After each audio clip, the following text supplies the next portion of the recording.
Մայա Խաչատրյան, Հայաստանի հանրային հեռուստաընկերություն, հարցը սողում եմ պարոն կանցլերին։ Հաշվի առնելով ՍԵՊԱ-ի շրջանակում արձանագրված առաջընթացը եւ Հայաստանի եվրոպական ուղենշի վերաբերյալ արձանագրած ձեր բարձր գնահատականը, արդյոք Գերմանիան պատրաստ է աջակցել Հայաստանի համար Եվրամիության խորքային ինտեգրման նոր հնարավորությունների ստեղծմանը, այդ թվում տնտեսական, էներգետիկ եւ ինստիտուցիոնալ ոլորտներում։ Շնորհակալություն։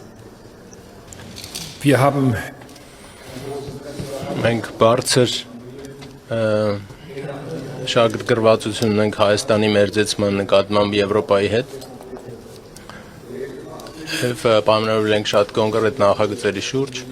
Գերմանիան կօգնի Հայաստան նաեւ մի շարք նախագծերում, ուրեմն էներգամատակարարման ոլորտում եւ ավելի մեծ անկախության հասնելու համար այս ոլորտում պետք է աջակցենք Հայաստանին։ Պարոն վարչապետի հետ մենք շատ կոնկրետ խոսեցինք այս մասին, համապատասխան համաձայնություններ ձեռք բերեցինք, որոնք նաև գրավոր արտահայտություն ստացան այս փաստաթղթում, կարող եք տեսնել նաև եւ որ երկկողմ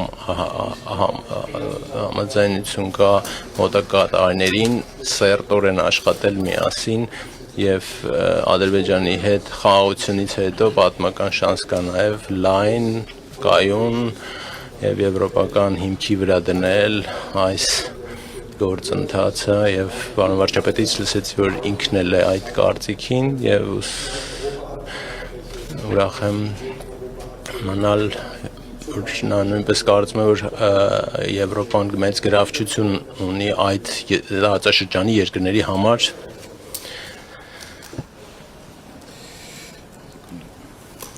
Deutsche Welle, Roman Goncharenko.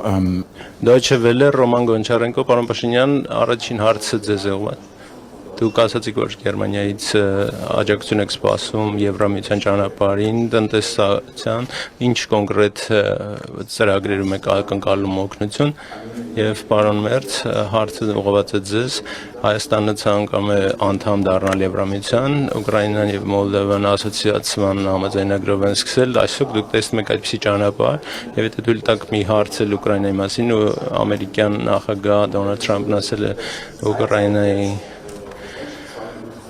համար արժե նոր նախագահական ընտրություններ կազմակերպել եւ միգուցե կարող եք վերջին հանդիպման վերաբերյալ նրա օրակարգի վերաբերյալ ձեր կարծիք ասել։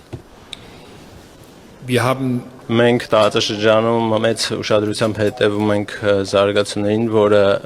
խաղաղությունը, որը խաղաղության համաձայնագիրը նախաստորագրվել է Ադրբեջանի հետ, դա բացում է համագործակցության լայն հնարավորություններ նաեւ Եվրամիության համար։ Մենք այդ ցանկությունը Հայաստանի սիրով ընդունել ենք, որ Հայաստանը ցանկանում է շատ ավելի սերտացնել իր հարաբերությունները Եվրամիության հետ։ Մենք գիտենք, որ նաև բավականին նախադրյալներ պետք է բավարարվեն Եվրամիության անդամ դառնալու համար չափանիշներ, արդյոք դա ասոցիացիան համաձայնագրով լինելու պետք է այդ երկիրը ինքը որոշի այդ ճանապարհի մասին։ Մենք ցանկանում ենք քայլ առ քայլ ինտենսիվացնել մեր հարաբերությունները, այս հայտարարության մեջ էլ դա ասել ենք, գրավոր, դա ճիշտ ուղղությամբ ճանապարհն է եւ հետագա առաջիկայում ժամանակում պարզ կլինի, թե որ սա պատմական շանս է, բայց դա մենք շեշտում ենք, որ Հայաստանի համար։ Ուկրաինայի ուրեմն բանակցությունները շարունակվում են, 3 Լոնդոնում եմ եղել, գիտեք, վարչապետ Ստարմերի եւ նախագահ Մակրոնի եւ նախագահ Զելենսկիի հետ ենք խոսել հետագա ընթացքի մասին, խոսել խաղաղության գործընթացի մասին, որպեսզի համաձայնեցնենք մեր դիրքորոշումները։ Ընդհանուր առաջարկներ լինելու մշակվելու են, նրանք համաձայնեցվելու են ամերիկյան կառավարության հետ եւ այնուհետեւ հետագա հանդիպումներ կլինեն նաեւ ռուսական կողմի հետ։ Այս պատերազմը կարելի է մի քանի ժամում էլ ավարտել եւ պետք է դա Ռուսաստանից է կախված, դա միակողմանիորեն ուրեմն Ռուսաստանից է կախված, ոչ Ուկրաինայից։ եւ ավելի դաժանությամբ է ուրեմն քաղաքացիական բնակչության համար տեղ ունենում եւ ժամանակ հասունացել է որպեսզի առաջիկա օրերին ժամանակաշրջանում հանգուցալուծվի։ Շնորհակալ եմ, մենք բազմիցս ասել ենք, որ Եվրամիության անդամագրվելու գործընթացի մեկնարկի մասին օրենքը Հայաստանի Հանրապետության համար առաջին հերթին լրացուցիչ եւ կարեւոր խթան է ժողովրդավարական բարեփոխումների գործընթացը հետեւական շարունակելու եւ այդ ուղղությամբ ռազմավարական խթաններ ունենալու համար եւ պարոն կանցլերի հետ խոսակցության ժամանակ էլ ես ասացի, որ այն բարեփոխումները, որ հնարավոր էր իրականացնել միայն քաղաքական կամքի շնորհիվ 2018 թվականի ժողովրդական ոչ բռնի թավշյա հեղափոխությունից հետո Հայաստանում իրականացված են, հիմա միայն քաղաքական կամքը բավարար չէ բարեփոխումների հաջող ընթացքի համար, որովհետև մենք ինստիտուցիոնալ կարողությունների հետագա զարգացման խնդիր ունենք եւ իհարկե մեզ համար շատ կարեւոր է նաեւ Եվրոպայի լավագույն ժողովրդավարական փորձը, որը բերում է նաեւ բարեկեցության, տնտեսական զարգացման, ազատության, մարդու իրավունքների պաշտպանության,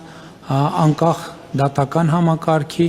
մենք այդ փորձին եւ գիտելիքին հասանելիություն ունենանք եւ ես ասացի նաեւ, որ մենք շնորհակալ ենք Գերմանիայի միջև այժմ մեր ժողովրդավարական բարեփոխումների օրակարգին աջակցելու համար եւ վերջերս նաեւ Եվրամիության հետ մենք ռազմավարական գործընկերության օրակարգը ստորագրեցինք եւ նաեւ Գերմանիան այդ հարցում մեզ աջակցություն է ցուցաբերել եւ ես համոզված եմ նաեւ այսօրվա քննարկումների արդյունքում եւ շնորհակալ եմ պարոն կանցլերին իր ցուցաբերած պատրաստակամության եւ հստակ քաղաքական դիրքորոշման համար, որ Գերմանիան լինելու է Հայաստանի կողքին ժողովրդավարական բարեփոխումների procesում եւ մենք դրա համար իսկապես շնորհակալ ենք եւ դա բարձր ենք գնահատում։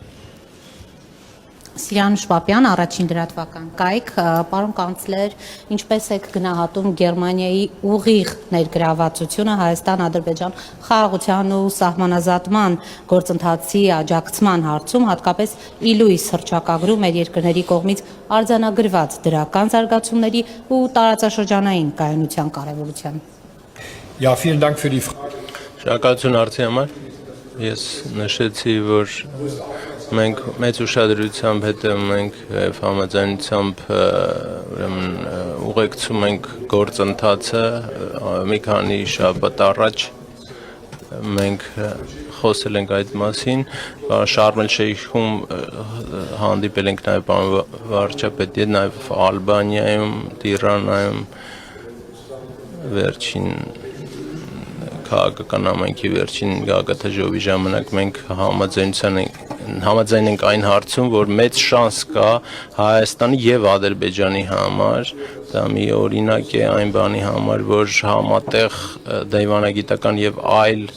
ջանքեր եւ փոխադարձաբար մյուսների շահերը հաշվի առնել պահանջում կարող համատեղ առաջ տանել խաղաղության գործընթացը պետք է կարծում եմ այս օրինակը նաև կարող են օրինակվել այլ տարածաշրջաններում աշխարհի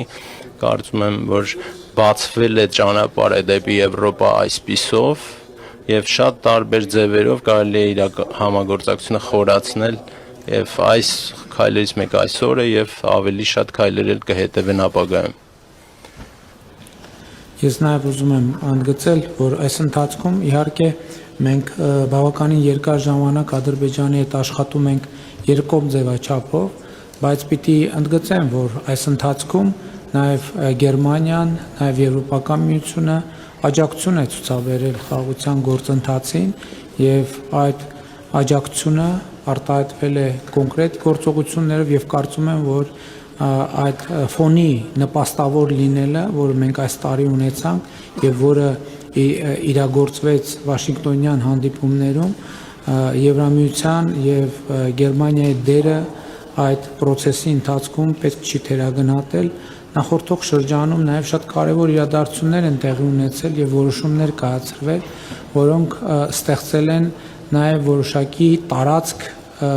այդ թվում Հայաստանի համար գործելու խաղաղության օրակարգի ուղղությամբ։ Ես ուզում եմ ընդգծել Եվրամիության քաղաքացիական դիտորդական առաքելության տեղակայումը 2022 թվականից եւ 23 թվականին արդեն երկարաժամկետ Հայաստանի սահմանների երկայնքով եւ այդ դերում ընդհանրապես Եվրամիության երկրներ եւ մասնավորապես Գերմանիան կոնսենսուսի պայմաններում է այդ որոշումը կայացրել եւ այդ որոշումը շատ կարեւոր դերակատարում է ունեցել հետագա խաղաղության գործընթացի եւ խաղաղության օրակարգի ճանապարհով ավելի ու ավելի վստահ քայլելու Հայաստանի դիրքորոշման ուղղությամբ եւ կարծում եմ, որ խաղաղությունը մի գործոն է եւ համաձայն եմ պարոն կանցլերի հետ, որ դա առավելություններ է բերում ինչպես Հարավային Կովկասին, ինչպես Հայաստանին եւ Ադրբեջանին, այնպես էլ ավելի լայն իմաստով տարածաշրջանին, բայց նաև Եվրամիությանը, որովհետև այս գործընթացը, որը տեղի է ունենում, մասնավորապես տարածաշրջանային կոմունիկացիաների բացումը, ես հույս ունեմ, որ համոզված եմ, որ ի վերջո մենք նաև Հայաստան-Թուրքիա սահմանների բացման կետին կհասնենք, դա նշանակում է Հայաստանի Հանրապետության ուղիղ կապ, այդ թվում ցամաքային երկաթուղային կապ Եվրոպական միության, այդ թվում Գերմանիայի հետ։ Սա տնտեսական եւ քաղաքական եւ բոլոր ներդրումային իմաստներով շրջադարձային նշանակություն է ունենալու եւ ես ուրախ եմ, որ Գերմանիան նաեւ աջակցում է Հայաստանին եւ Թուրքիային հարաբերությունները կարգավորելու սահմանը բացելու եւ ի վերջո դիվանագիտական հարաբերություններ հաստատելու ուղղությամբ ես պարոն կանցլերին նաեւ պատմել եմ Հայաստան-Թուրքիա հարաբերություններում տեղի ունեցող դրական գործընթացների մասին եւ կրկին ուզում եմ շնորհակալություն հայտնեմ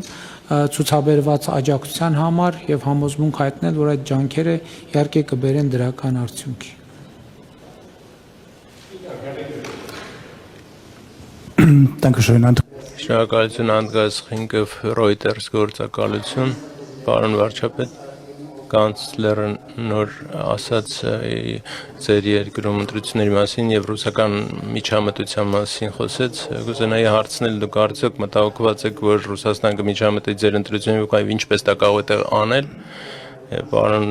կանցլեր, ԱՄՆ նախագահ X պլատֆորմի մի բանավեճի նաև խառնվել եւ բառնացել է որպես չէ բաժամիջոցներ կիրառել X պլատֆորմի նկատմամբ կարող եք դա մեկնաբանել դա կոալիցիա հանձնաժողովում այդ հարցը քննարկվելու արդյոք ինչպես է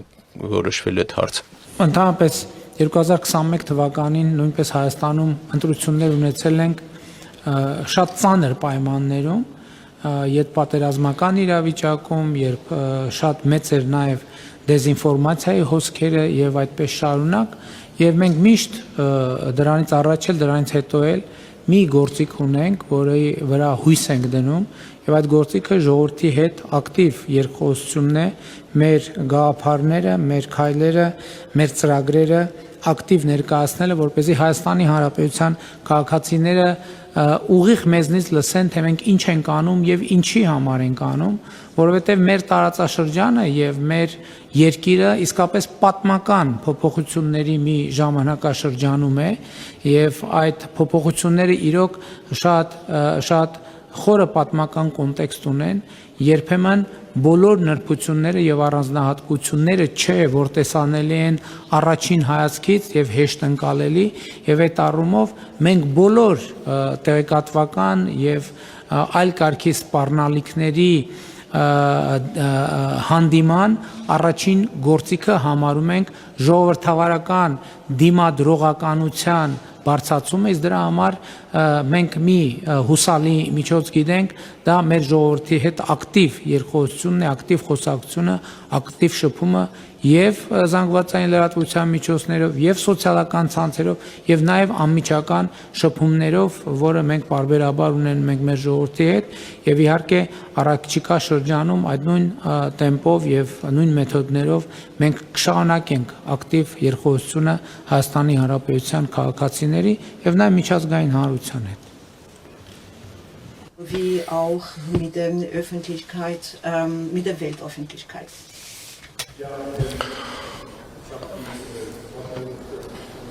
Այո, ես լսել եմ ԱՄՆ նախագահի մեկնաբանությունը, գիտություն եմ ընդունել մեր տեսանկյունից անգամ եմ ասել գերմանացի եւ եվրոպական գործարարները ինչպես հետևում են ամերիկյան օրենքներին, որոշակի շատ ահռելի ուրեմն պատժամիջոցների կարող են ենթարկվել, այդպես էլ ամերիկյան ընկերությունները պետք է ենթարկվեն եվրոպական օրենքներին եւ Գերմանիայում եւ Եվրամիությունում էլ կան պատժամիջոցների հնարավորություններ դա իրավական պետության մի մասն է Եվրամիության պես միության իրավական գործընթացի կարգերի ուրեմն բաղադրիչն է եւ դա վերաբերում է բոլոր ընկերություններին հավասար չափով Կոալիցիոն համաձայնագիրը վաղը իհարկե մենք քննարկում ենք սկզբում եւ որոշումներ ենք կայացնում եւ հինգշաբթի օրը այդ որոշման մասին մենք կտեղեկացնենք Շնորհակալություն սրտանց